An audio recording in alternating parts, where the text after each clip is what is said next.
Good morning or good evening to everybody joining the webinar. We still have some participants joining in, so we will give everybody another couple of minutes and then we can officially start our webinar.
For the new joiners, thank you so much for joining today. We're just going to wait one more minute for other joiners and then we can officially start the webinar.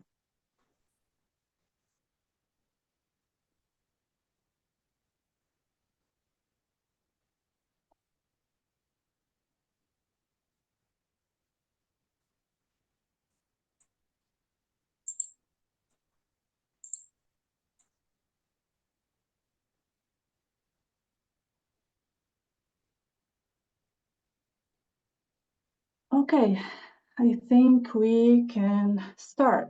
So thank you for everybody joining us today for what we hope is an engaging and informative webinar to learn more about the Global Cardiovascular Research Funders Forum, GCRFF, International Research Challenge on Women's Cardiovascular Health. We're hoping this session is going to be really interested for researchers who would like to apply to this unique funding opportunity to support transformative research in women's cardiovascular health that addresses unmet medical needs of global relevance. The goal of this session is to help everybody gain key insights of the program's purpose, objectives, eligibility criteria, and requirements, along with details on application and peer review processes. At the end of this session, we will have a Q&A session for any question you'd like us to have answered. Throughout the whole webinar, there will be a Q&A chat feature for you, so be sure to just put in your question throughout all the webinar, and we'll be sure to answer as much of the question as we can at the end. But for any unanswered question, just be sure we will have a Q&A posted later on with all question and answers for everybody. So for today's webinar, I'd like to just quickly introduce the panelists of today. I'll start quickly by introducing myself, and then I'll pass it over to my colleagues for today. So my name is Hadid Kawar. I'm the Manager of Strategic Research Initiative at Heart and Stroke Foundation. I oversee the development, implementation, and post-award activities of our strategic research programs. And I also have an increased relationship management role with competition partners involved with these programs. And I will pass it over to you, Ryan, to introduce yourself. Hey everyone, Ryan Perry, Vice President of Research and Science at the Heart and Stroke Foundation of Canada, a participant within the Global Cardiovascular Research Funders Forum, and supporting this international research challenge by managing the competition process. So welcome, and I'll pass it over to Christine. Thank you, Ryan. Hi, everyone. My name is Christine Faubert, and I'm the Vice President for Health Equity and Mission Impact at the Heart and Stroke Foundation of Canada as well, located in Toronto. And I'm also the GCRFF, the chair for the Women's Cardiovascular Health Research Initiative from the GCRFF. So just wanted to welcome everyone. Thanks for joining. And I'll pass it over to Marty. Yeah, welcome everybody. My name is Marty Beurskens. I'm a research manager in the research department of the Dutch Heart Foundation. I already have experience with consortia financing within the Netherlands, and I joined an European international network. So I'm proud to be part of the funding organization committee, which helped to create this call. So I think I will take over now. Can I have the next slide, please? So this is the agenda for today. We first tell you something about the program overview, then the requirements, then the application process, then the assessment and criteria and peer review process, and then there will be time for questions and answers to you all. So please, the next slide. So first, the program overview. Thank you.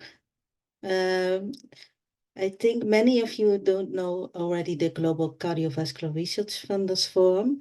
This is an organization of 12 major cardiovascular research funders from 3 continents, so from the North America, Europe, and Oceania. You see all the logos below. And we together have the mission to improve the global cardiovascular health by accelerating, supporting, and promoting transformational international research efforts in heart, stroke, and circulatory disease. And I think we are very proud that this is the first joint call of all the funders on women's cardiovascular health. So please, can I have the next slide? Yeah. So this first joint call is on the, we say it's an international research challenge. We chose the theme Women's Cardiovascular Health. And as Hadil already expressed at the beginning, to have research on cardiovascular health in women that represent an unmet medical need of global relevance. And we would like to do that in an international, multi-institutional and multidisciplinary research network so that a lot of different research can work together and to create impact. This is also situated in the 4 program objectives. So first, to create new knowledge. And I think for me, the most important is to reach impact with the creation of this new knowledge. And this in the form of an international collaboration, so we can accelerate the research done and to have a greater impact on a global level. And we would like to strengthen research networks, so researchers, clinicians, early stage investigators, but also people with lived experience can all work together on this important theme of cardiovascular health in women. So please, the next slide. So how do we come to these themes? There was the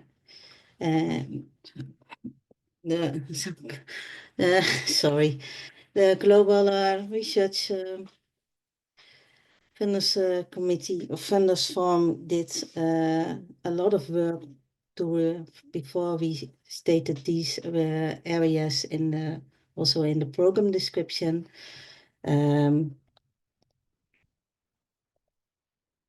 They held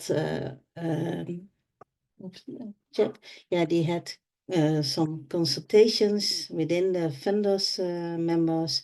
We had a consultation with the general public on the website, and also some in-depth conversations with researchers within this team. And the research of areas of interest, but please don't be limited by these areas, are risk factors and prevention of cardiovascular disease across all stages of women's life, research related to clinical diagnosis and treatment of conditions more prevalent or with worse outcomes in women, and also research related to sex-specific underlying mechanisms of cardiovascular disease in women. And the next slide is the timeline of our program. So you all could read that January the 15th is a big day. That's the deadline for letters of intent. You will hear at the end of April if you are invited to submit a full application. If you are invited, the new deadline for a full application is in September the 15th. And we will let you know at the beginning of 2026 if you will receive the funding of the GCRFF or not. And then if you will be funded, the start date of your network will be May the 1st of 2026. So I think I'll pass on to Christine, who goes more in depth about the program requirements. Thank you, Marty. So yes, I'll go over some of the program requirements. I'll start with the eligibility criteria for the actual network composition. So you will see in the program description that the network itself must include 2 research program leads, and I'll go into more details for each category, but 2 research program leads, co-applicants, and then they must have international representation, and then they may include additional collaborators and trainees. So I'll just go through, I think, each component. So when we look at the research program leads themselves, the network must include 2 research program leads from the countries where members of the GCRFF, and those are outlined in the program description. I can list them quickly: Australia, Bahamas, Canada, Denmark, Germany, Great Britain, Netherlands, New Zealand, Switzerland, and the USA. And the research program leads, they must be independent scientists from 2 different continents. So again, as Marty mentioned, we really want to have networks with shared leadership around the globe. And at least one of the 2 research program leads must have a track record of leading international research teams. So we were looking for one of them having more experience in these kinds of network teams. When we look at co-applicants, in addition to the 2 research program leads, the network must include a minimum of 2 additional co-applicants. Co-applicants, they are independent scientists also contributing to the research in the network. And they may be from any career stage, but at least one of them must be an early stage independent research investigator. And you'll see in the program description that we define early career investigators as scientists who are within 5 years of their first independent research investigator appointment. When we look at international representation, the network must include, again, the 2 research program leads, a minimum of 2 additional co-applicants from a minimum of 4 different GCRFF member organization countries, but they can also include, of course, additional members. And so this is where the collaborators and trainees come into play, or even additional co-applicants. So collaborators there's no minimum or maximum number required, and they may include a variety of stakeholders or partners, including researchers, practitioners, people with lived or living experience. They can be policymakers, educators, community leaders, patient groups, etc. And also networks can include, beyond early career stage investigators, they can include trainees. And those can be also from a variety of backgrounds, including undergraduate, graduate, and postdoctoral research fellows. If we go to the next slide. There you go, thank you. So I'll just go over some of the roles and responsibilities of the network members.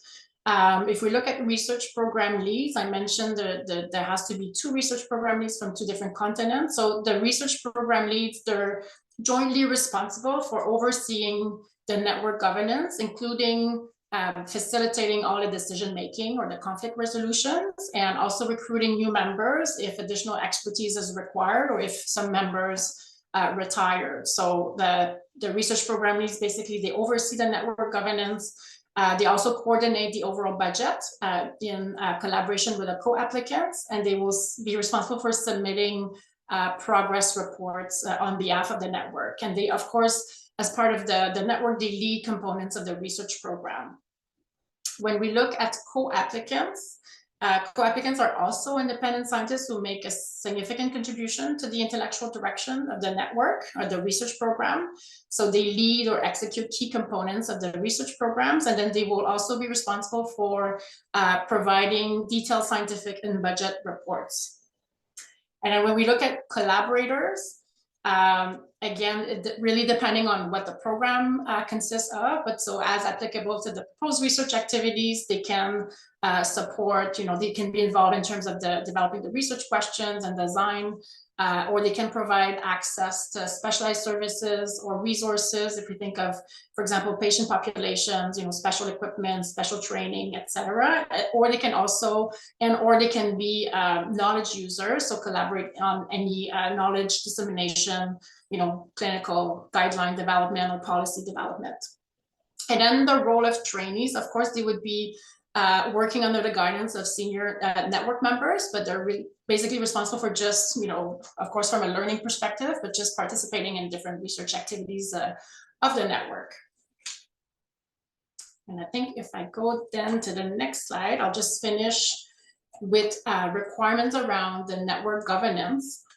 So again, I've talked about composition of the network, but there's, I guess a requirement that the network include what we call an administrative core, who would be basically, responsible for decision-making, coordination, conflict resolution, oversight of the network together.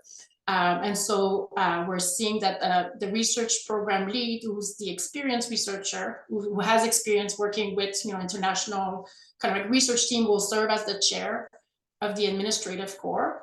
And then members of the administrative core will also include a minimum of the 2 research program leads, 1 of the co-applicant from each participating country, and at least 1 early stage independent research investigator.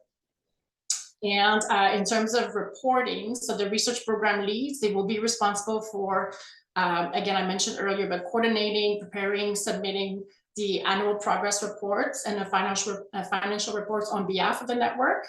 And there's an expectation as well that the network will hold at least 1 annual meeting over the 5-year term of the grant, with 2 of those meetings being in person. And really making sure that there's meaningful engagement of all of the network members as part of the activity.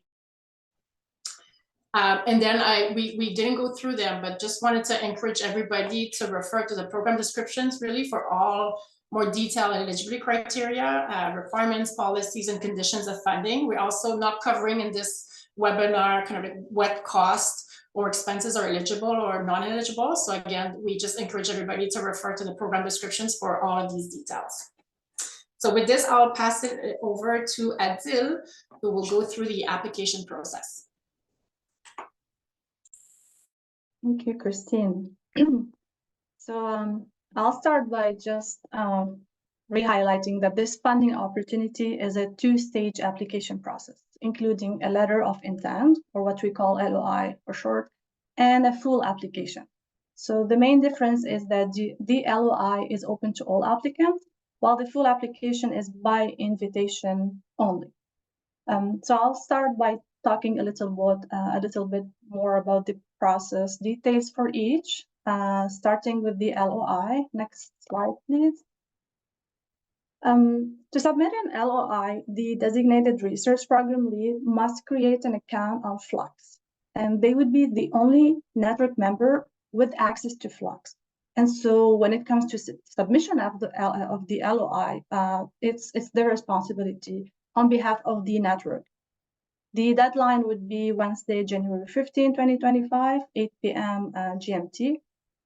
So make sure, depending on where you are geographically positioned, you do not miss the deadline. And just to confirm, what is Flux?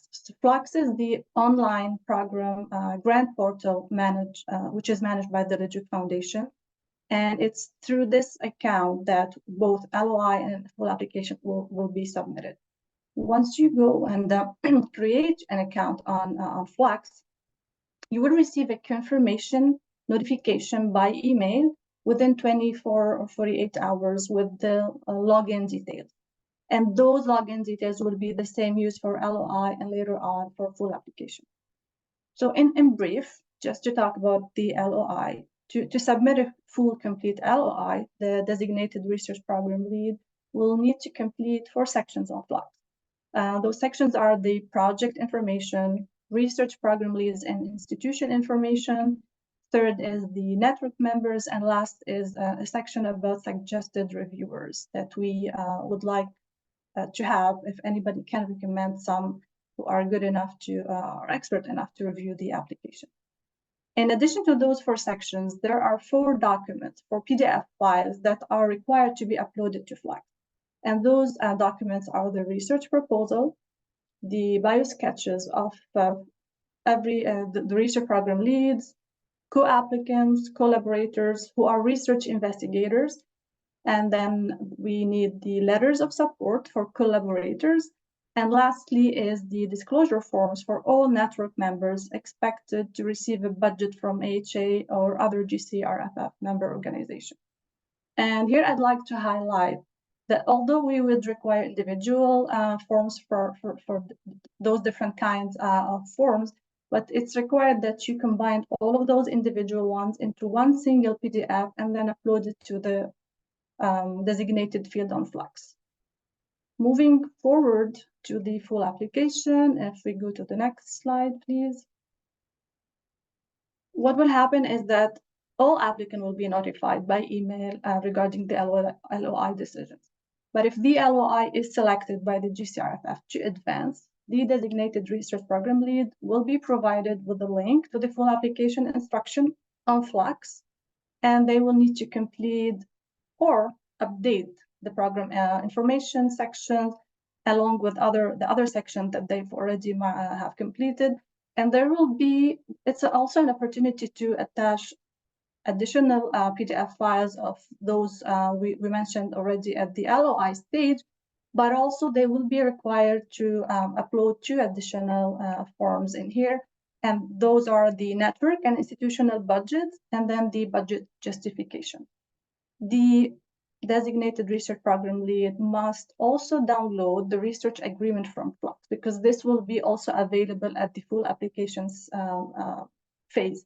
And the expectation is only for this agreement to be shared with the network members and their affiliated paid institution, so that we could be notified, so as GCRFF, by the designated research program lead if there are any disputes that members foresee arising from the research agreement.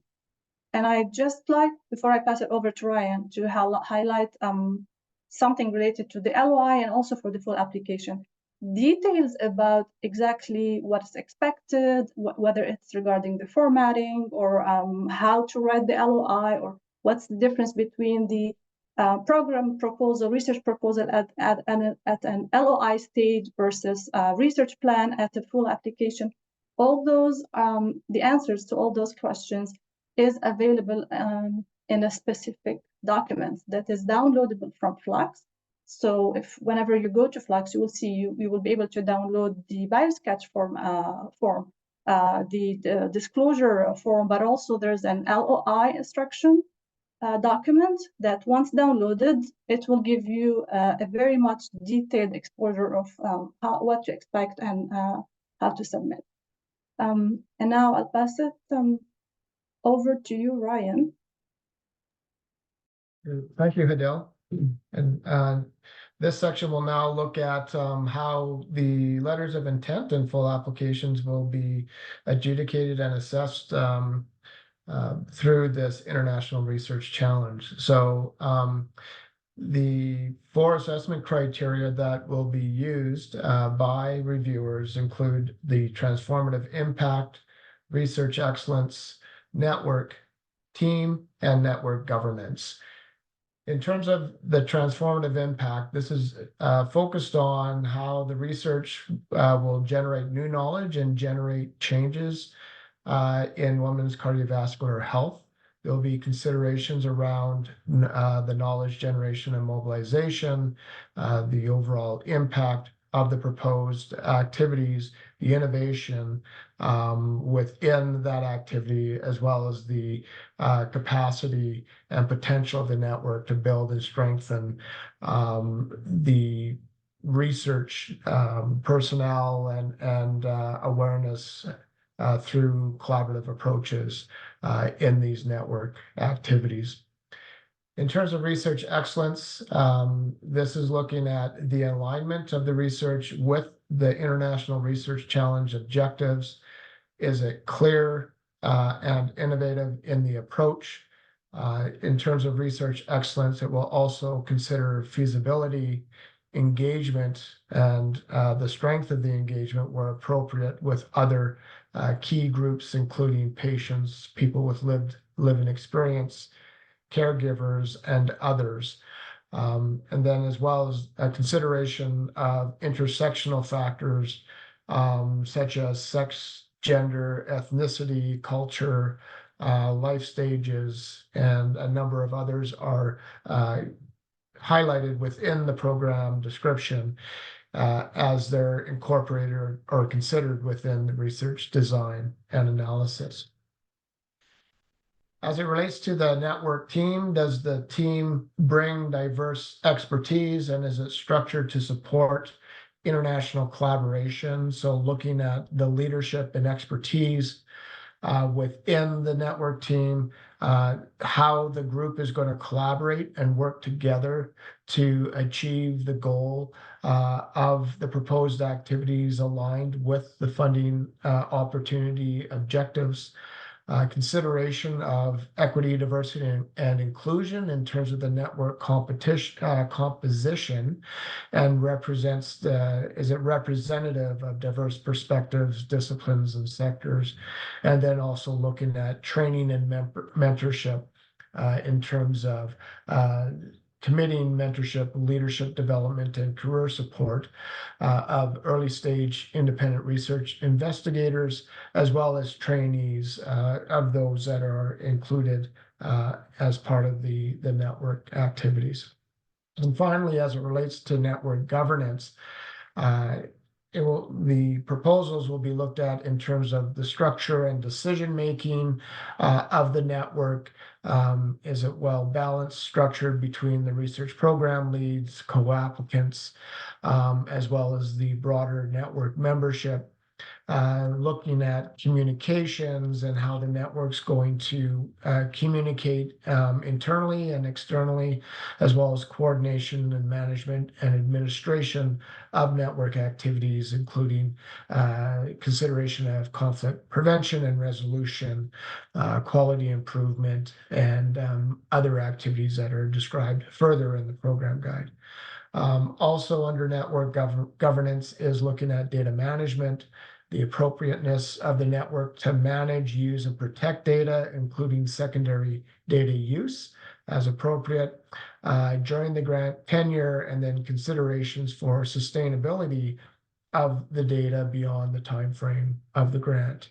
And then finally, looking at resource allocation and the appropriateness of decision-making and oversight of the budget, as well as resource allocation across the network in relation to the feasibility of the proposed activities. Next slide.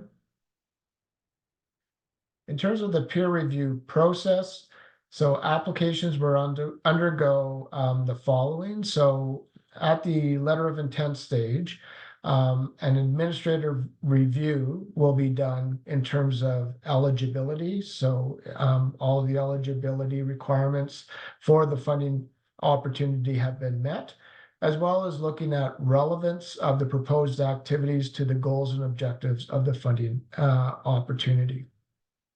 Should a letter of intent not meet the eligibility or relevance requirements, for the funding call, those applications will be deemed ineligible to move further in the competition and will not be assessed. At the full application stage, there will be a confirmation of eligibility and relevance, and it would be anticipated that the full applications that do come forward will pass those administrative review mechanisms. At the peer review stage, an international scientific review panel will be assessing, scoring, and ranking the eligible and relevant applications based on the 4 areas of assessment that was just described. So the transformative impact, research excellence, network team, and network governance. And the International Scientific Review Panel will be making the funding recommendations to the GCRF for the funding of a single network through this competition. Next slide. The composition of the International Scientific Review Panel will include experts from across the globe within various fields, including scientific expertise as it relates to women's cardiovascular health, right across the research continuum from basic or biomedical science, clinical research, health systems, and population health. And the scientific expertise will be aligned with the proposed activities for the network application.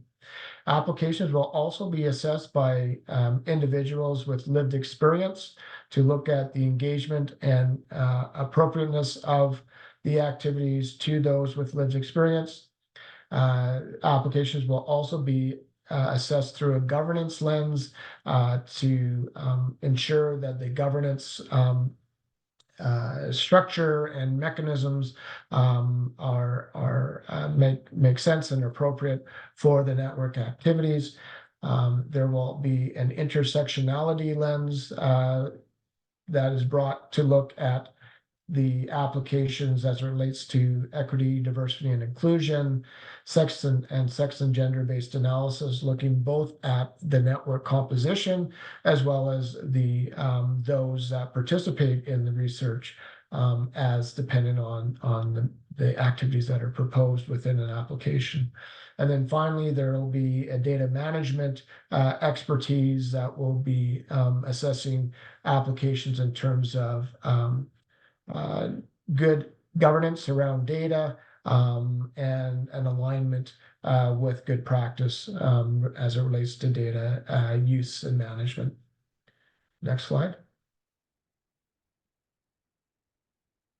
So I'll pass it back to Christine to moderate our question and answer session. Thank you, Ryan. Thanks, everyone. So we'll just now start the Q&A section. So again, we, as Adil mentioned at the beginning, we invite people who have questions. You can submit your questions using the chat function. We'll try to address as many as we can. And as Adil mentioned, we'll also post, we also had another webinar last week. So we'll post all of the questions and answers on our GCRFF web page. So that you can find them there if we don't have time to answer your questions. You can also, if other questions come to mind after the webinar, just feel free to email your questions to the address that you see here, the research@heartandstroke.ca, and just insert, remember just to insert International Research Challenge in the heading so that we can get back to you quickly. And so, and then again, we invite everybody to really refer to the program description where you can find all of the details about, you know, eligibility criteria, what's required in terms of like the application process and everything we talked about today and more on the GCRFF webpage about the International Research Challenge. So we'll, I'll go just through now the questions, and I'll see, hopefully, I think one attendee had an audio issue, and we hope it was not the case for everyone. I think we didn't have other comments about that. I see a thumbs up, so hopefully that was resolved. Perfect. So I'll just take the second question. So the question is around stroke. So is stroke included as a composite outcome, or can it be included as an independent outcome as part of, I'm assuming as part of the competition or the research program? So I can't recall, maybe Ryan, you've mentioned it earlier in the webinar today, but the scope of the competition, or maybe Marty, but we're really looking at like eligible applications that fit within the theme of cardiovascular and cerebrovascular health actually works. So it would be eligible as an independent variable. So hopefully that answered the question. So anything, yes, heart, brain, vascular health would be eligible. I'm looking, there's another question here. So there's and I wonder, Adil, if you are able to answer that one. Let me know if not. There's one of the questions is, what are the character, word, or page limits for the research proposal in the LOI stage? So I wonder, Adil, would you be able to take that one? Yes, thank you, Christine, for sure. So the LOI, actually the research proposal of the LOI is a 7-page maximum, and this includes figures and table, but not including reference. And again, it must be a single PDF attachment. Now, for more details about the breakdown and the formatting and spacing and all of that, please ensure once you have created and you are able to log into your Flux portal to download the document named LOI instructions, and then all the details will be there. Thank you, Adil. We do have also another question about how many different applications will be funded, and I believe Ryan, you might have mentioned that in your section. But this is a $10 million US grant, and we're only able to fund one of them. So there's going to be just one network grant that's going to be awarded the up to $10 million US. So that's for that question here. I'm looking at the list. There's another question, is the PI the same person as the chair? And so I can take that question with the answer. So I guess in this research program, we've defined, we don't use the word PI, but I think, so we have 2 research program leads and co-applicants. So together, they're members of the network, and then they might have collaborators and trainees. So the PIs could be one of those 2 research program leads or co-applicants. What we mean by the chair would be the more senior research program lead. So that might be like the network, kind of like the more senior network representative. And we haven't talked about that today, but with the research agreement, we'll need a designated research program lead to kind of like do the reporting on behalf of the network. So that might be, I think, here what is meant by the main PI is we need someone who can actually, you know, I guess, do the reporting on behalf of the network and interact with the GCRFF structure. So hopefully that answered the question. I'm just looking at here. There's another question from Eva. Are there any requirements in terms of a predetermined number of researchers being part of your research consortium who are affiliated with one of the funding partners listed on the website? So that's a great question. Let me just read it again. So again, in the eligibility criteria in the research program description, you'll see that we need a minimum of 4 researchers from the GCRFF countries. So from different countries. So there could be more, but a minimum of 4, and 2 of which would be the 2 research program leads. So that's the minimum predetermined number. But then again, we invite application with, you know, more participants or network members than that, but that's the minimum number. So hopefully that answered your question, Eva. There's a question around if attendees will be able to rewatch the recording of the webinar. And I can take as well, and I see Adil on my screen is nodding. So our intention is to post the 2 webinars on our website. Again, the same website where you can find the program description for this research program. So we'll post both webinars and recordings of the webinars, and we'll also, because the questions and answers, especially the questions, won't be, you won't be able to see those questions in the recording. We'll also aim to develop like a short document with the question and answer for everyone to be able to go through it again.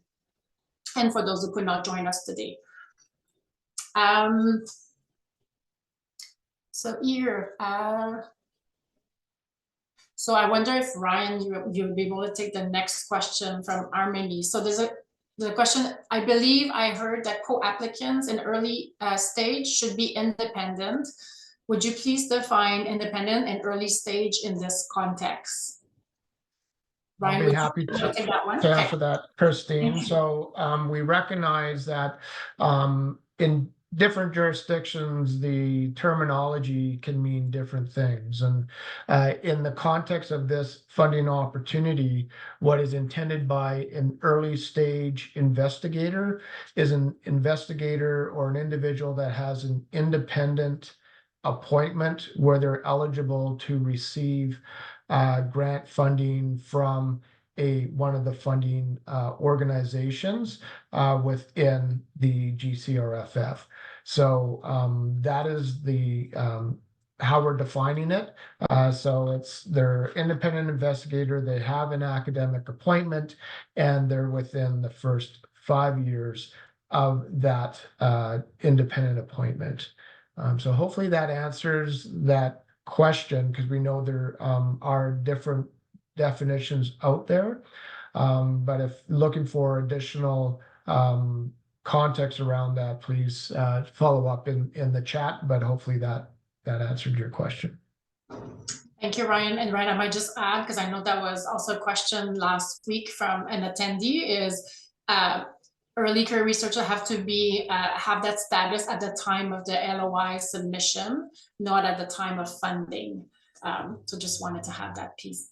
I see a question. I think, Ryan, you might be able to take that one as well. So does the research proposal include basic science and clinical studies?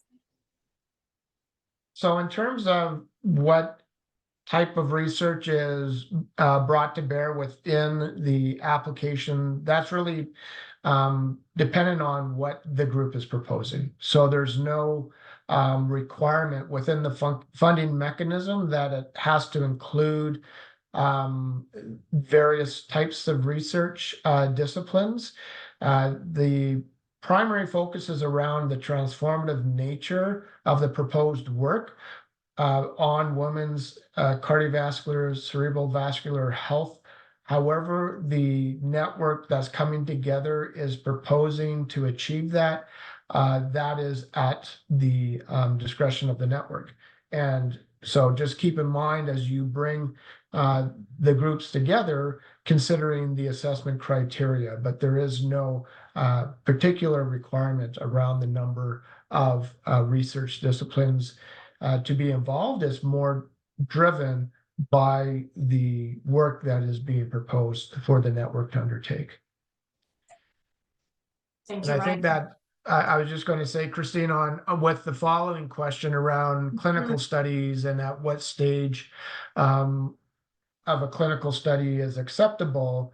Again, it's really around what you're proposing, what is that transformative impact that will be achieved through that mechanism, and how that will be achieved. And it's really on the investigators coming together to define what that looks like, what will be achieved through the time frame of the grant, and what the impact will be on addressing cardiovascular and cerebral vascular health for women. And how you're looking to achieve it is really up to you. And then how that competes or holds up with other proposed activities will be outlined or assessed through the criteria as we define. So there's not really a limitation on the type of research being proposed. It's more of what is the research looking to achieve, and how is that going to move our understanding or the benefit for women who either have or are at risk of cardiovascular and cerebrovascular health. Thank you, Ryan. Perfect. So there's another question about whether collaborators, let me just see, are allowed to be employed by a pharmaceutical company. So I might have mentioned that in the eligibility criteria for the International Research Challenge, but private sector organizations are allowed to be collaborators. So yes, I think there's just, and I believe it's in the research guidelines, there's some sectors that are not permitted to be associated with the network, including, for example, tobacco. And then again, you can refer to the guidelines for those more specific sectors. I'm just looking here.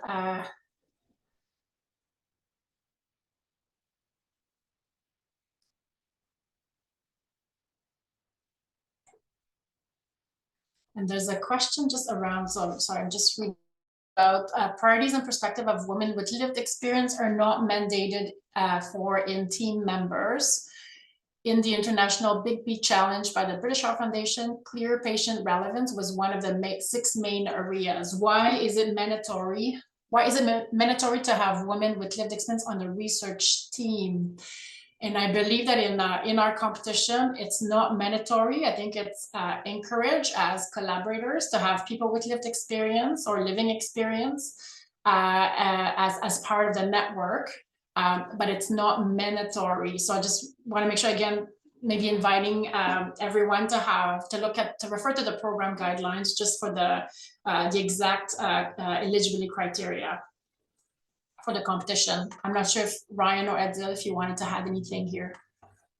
Maybe I'd just add that the intent was not to be overly prescriptive around how the group or the network intends to come together to address the challenge. There's minimal requirements that were outlined, as Christine described, in terms of the research program leads and the co-applicants. But beyond that, the flexibility is there for the network to bring together who they see is the right people to address the issue that is being proposed in the network. And so that approach it's included in the assessment criteria. So although not mandatory for certain groups to be involved, depending on what's being proposed, there will be an assessment of are the right people there within the network to address the problem or the challenge that is going to be addressed. So hopefully that provides a little bit of additional context for that question. Thank you, Ryan. Thank you, Ryan, because I see Jennifer at the end sent another sentence saying she meant not mandatory, but Ryan answered. Thank you, Ryan. Perfect. Yes, thank you, Edil, for seeing that. Thanks, Jennifer, for your question. Here I see an industry collaborator can receive funding as a subcontractor. Is an industry collaborator allowed to lead part of the planned work? And I wonder, Ryan, do you want to take that question? So I think just to maybe build on what Christine had outlined is that there are some limitations to who an industry partner can be. And that's outlined in the program guides, or there are some limitations beyond that in terms of collaboration. It will really be dependent on, again, what's being proposed, what makes sense by the network to achieve those proposed activities. And ultimately, that approach will be assessed through the 4 main criteria as we outlined. But there is no real limitation around how groups are looking to engage industry groups as collaborators, other than what's been outlined in the program guide around eligible industry partners. Thank you, Ryan. And I see Adil, I think maybe the next question might be for you, but there's a question around, please clarify the policy on indirect costs of up to 10%. Is that included in the 10 million total funding or added to it? Yeah, thank you, Christine. And then maybe yourself or Ryan can also confirm, but we say that the inclusion of indirect cost may not exceed 10% of the total grant budget. So that's 10% of the 10 million if the total requested is 10 million. Exactly. Just confirming that it's included within the 10 million. Thank you, Adil. I see I see two, there might be more below. I haven't scrolled down, but there's questions around whether there's any channels or mechanisms for people to know who's applying and who might be looking for maybe collaborators to the program. So I guess to come together and maybe put together an application. So that's something that came up as well in our last webinar as a question. So what we said is that we're gonna take it back to the team to see if there's anything that we could do to help support maybe people to kind of like connect or at least know who's interested in applying. So I just wanted to say the same here with the attendees here. So we'll take the question from Eric and again, this other questions from anonymous attendee. Just we'll take that back to the team and get back in the Q&A document on our website.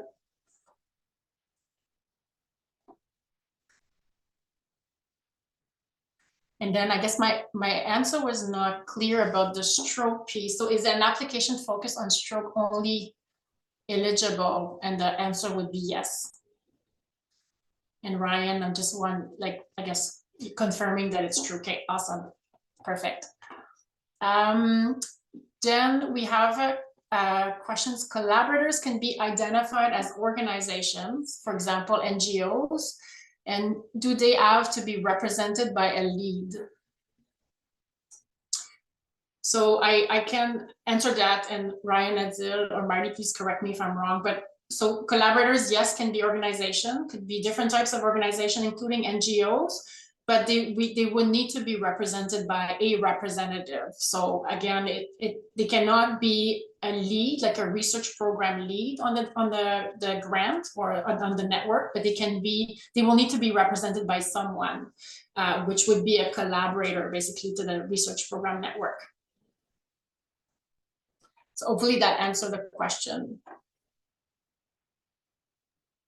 Yeah, I'll just add to that, Christine. Again, in terms of the individual or individuals involved from an NGO or other organization and who that individual should be, I think it really depends on what the level of engagement or what is being put forward by that particular organization, and is the individual involved able to achieve that level of engagement by the NGO. So really it's dependent on what's being proposed, what's being asked of that particular group, and then is that individual in a position to be able to deliver on that on behalf of the organization that you're engaging. Thank you, Ryan. This is great. Maybe I'll take the next question too, and my colleagues can add if there's anything else. But there's a question about, is there an expectation about the number of projects? So again, maybe I'll just clarify, there's going to be one grant that's going to be funded, but within that network's research program, there could be any number of projects. I think, and Marty, you positioned it well, I think at the beginning, is we're really looking for a really kind of like cohesive, multidisciplinary, multi-institution research program. So there's going to be a number of activities led by a number of researchers and partners and collaborators. So there's no minimum number of projects. That's really up to the team applying to propose that. So just looking for my colleagues to confirm. I see nodding. Perfect. I think we have maybe another 5 minutes. I'm just looking.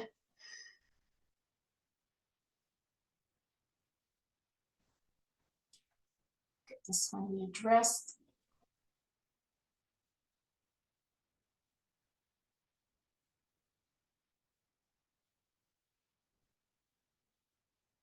So again, I think that there's a few questions of some of the attendees who would be interested in applying as collaborators, and they're wondering where, how they can connect with maybe other partners.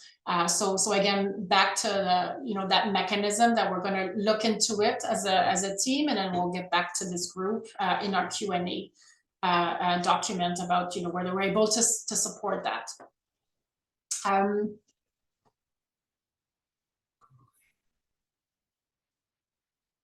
So there's a question here, and I see Ryan, you might be able to take that one. Could existing networks come together to unify at the level of this new network to mobilize global aim?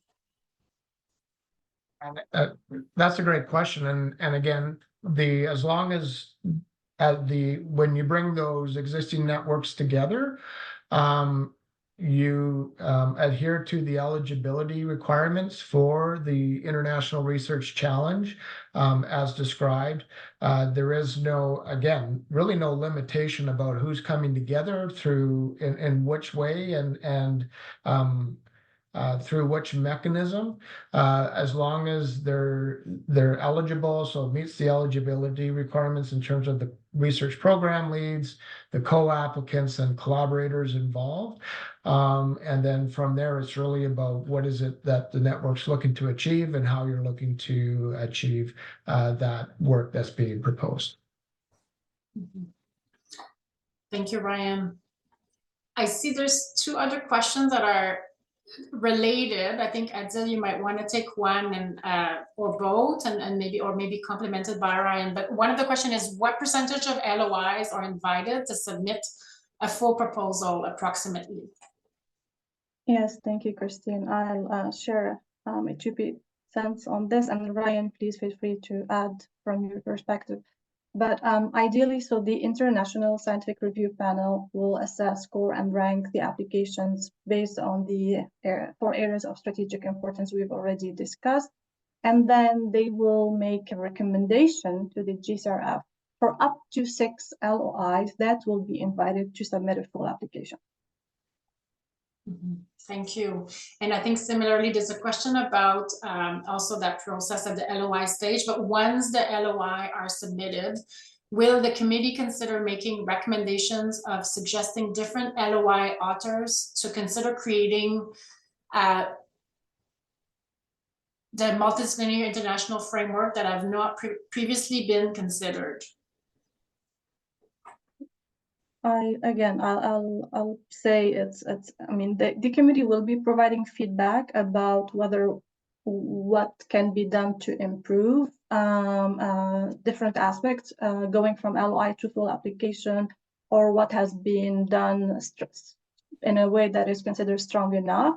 But my understanding is not this kind of feedback, but Ryan can jump in and confirm.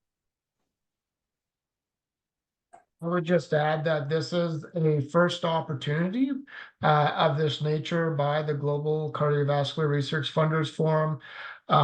So we are going through this as a first mechanism and approach. And at this particular stage of activity at the LOI, there's not a mechanism by which there would be a bringing together of independent LOIs to come together to consider something more than the sum of those parts, but it's something that we may take forward as a learning if other opportunities were to come forward, but it's not built into this particular funding mechanism. Thank you, Edzard and Ryan. There's a question about what is the time frame for the expected deliverable? And Adzil, I think you might be able to, I think it's just going through the key timelines. Yeah, if I understand correctly the question, I think if we want to talk about that deadline of submitting the LOI, and maybe there's a slide about timelines. I think if we can maybe share this, but for the time being, so for the LOI, deadline will be January 15, 2025, and for the full application, it's September 15, 2025, and the LOI decisions will be shared by April 30, 2025. If I understand the question, I think these are the three key deadlines. And I think the person just clarified that it's not that it's the deliverables of the proposed research that was meant here, not the deadlines themselves. And I think maybe I can help with that answer. So this is not a milestone based kind of like approach of like funding. I think it's depending on what's going to be proposed by the research program and the activities. This is what are going to be the deliverables of the proposed research. And just looking for Ryan and Adil to confirm, but I think it's going to be very dependent, right, on the proposal. Depending on the proposal and also consideration that it is a 5-year grant. And so what you're going to achieve within the 5 years of the funding. Really that's your benchmarks. So the funding start date in 2026 and 5 years beyond that start date. And so you will determine what your milestones are or your measures are during that time frame to ultimately achieve the expected outcomes of the proposed work. Perfect. Thanks, Ryan. And Ryan, I see that I think our response was not clear about the LOI, whether we'll provide feedback. Do you want to follow up with that one? Yeah, so at the LOI stage, we will be at least providing those LOIs that will come forward for discussion. The scientific officer notes on those applications, those invited to full application, so the up to 6 letters of intent that will be invited will receive the scientific officer notes from the committee discussions as well as their independent assessments to help support and aid in development of those full applications. Perfect. Thank you, Ryan. I see we're at time. There's one last question. So we'll wrap up with this one and then we'll terminate the webinar. But the question is there a limit on the number of applications a researcher can be involved in? If I recall correctly, for research program leads, there can only be a research program lead on 1 application, whereas co-applicants can only submit up to 2 applications. I'm just looking again, just confirming with Ryan and Adil and Marty. But if my recollection is good, that's in the program description also. I think it's in a section written really clearly. Okay, perfect. Perfect. Well, I hope that the session was informative, that we answered all of your questions. I don't see other questions so far, but again, if you do have more questions that come to mind, please don't hesitate to send your questions to research@heartandstroke.ca. Again, using the International Research Challenge as your subject heading. Just wanted to thank everybody for attending the webinar, for all of your really good questions, and we hope that you apply in a big numbers. So all the best, and we'll again follow up by email for any additional questions. Thanks, everyone. Have a great end of day.